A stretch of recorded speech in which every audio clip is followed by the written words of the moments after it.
I just listened to President Nelson's Sunday morning talk, and it kind of wrecked me. I was listening to parts of conference this weekend just basically because I wanted to hear if there were any announcements made about changes. There haven't been any yet. There's still Sunday afternoon. I don't know if there will be anything, but there's always rumors going around. So anyway, I was listening to that talk hoping to hear that, tea and coffee would be allowed for members now. And instead, what I hear is a bunch of junk that really bothered me.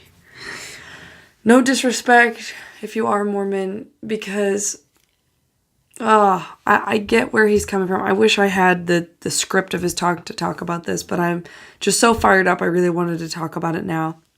But basically, to recap what he talked about is basically just, he created urgency for people, saying that, if you have distanced yourself from the church, then it's time to come back, and it's time to come back now. A business tactic, like time is running out, you need to get back with the church. And basically just saying, like, if you love your family and you want to be exalted, what you're doing is not enough. You need to partake in these covenants. And I'm like, I can't be mad at him because I know that he believes that.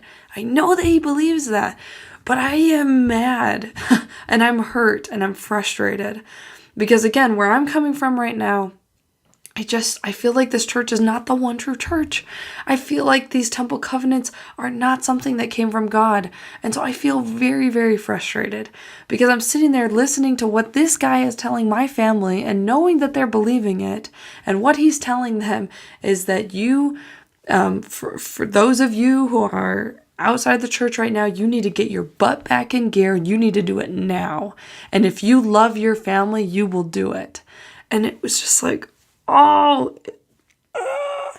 so it really bothered me, and I'm just feeling hurt and frustrated, and sorry because I did not script this at all, but it just is hard. It's hard being where I'm at right now. Again, I'm getting a lot more confident, comfortable with where I am in life, but then something like that happens, and it just totally pushes me overboard, and I'm reminding myself that it's okay to feel this way because my whole life I looked up to these men. My whole life I looked up to this church, and all of this is so hard to sift through now.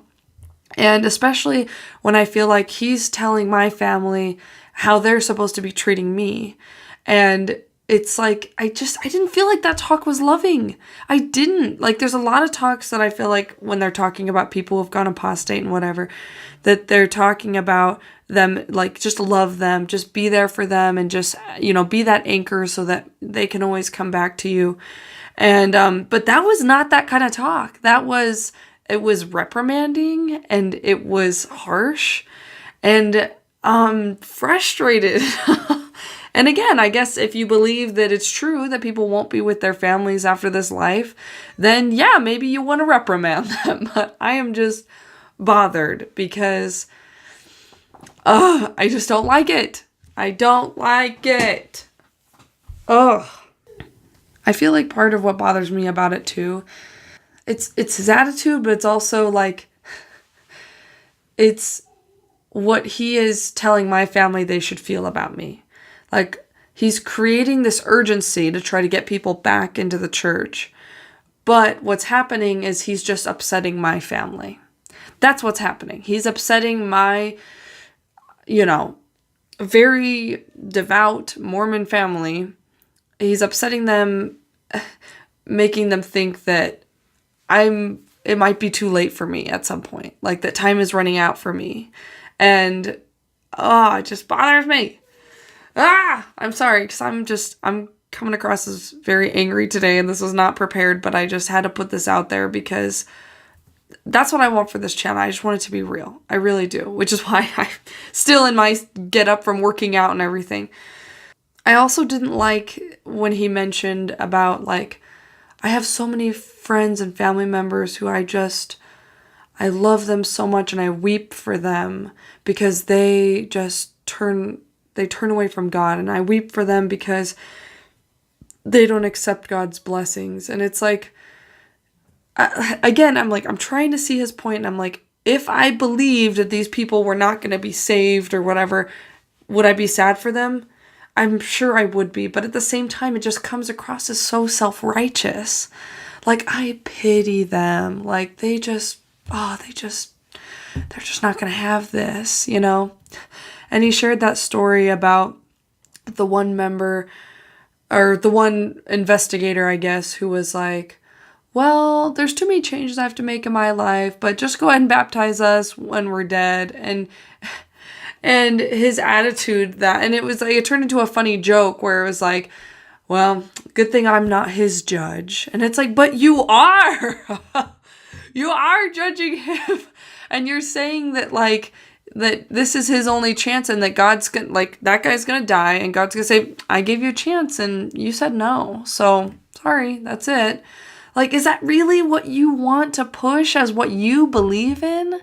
Like, that God gives you that chance and then you screw it up and that's it. Like, forget the atonement. Oh, I am so heated right now. I'm sorry. I really do want to get to a point where this stuff doesn't make me angry or frustrated. And it's just like, hey, that's your thing. This is my thing. I want to get to that point. And I know that I will, but I know that I have to process this. And I'm trying. I'm trying. Before I sign off, I will say one thing that is not angry. In his talk, he mentioned about his daughter passing away, which, holy cow, no parent should have to outlive their child. That's terrible. And he talked about, you know, having that kind of conversation on her deathbed and everything. And I would say that one good thing that this church definitely offers to people that I really respect is that peace and that comfort of feeling like everything's going to be okay, you know? Like, you know, God's got your back. And like when someone passes away, like in the Mormon community, it's like you are sad because you miss them, but you also are hopeful that you'll be reunited with them again. And I think that can just keep you in a much healthier frame of mind than, like, obviously if you were to believe that nothing happens. Now, I don't know what happens, but I would like to believe that I'd be with my family again and get to see them again. I really, really would. And I think what it comes down to is, you know, unfortunately, wanting to believe something doesn't make it true, I guess.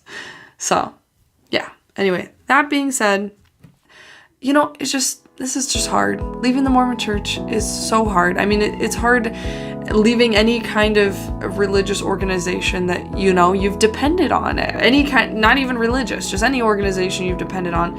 And it's frustrating, and there's so many emotions involved. And anyway, please drop comments below about anything that you guys maybe heard from conference that you thought was triggering or anything like that.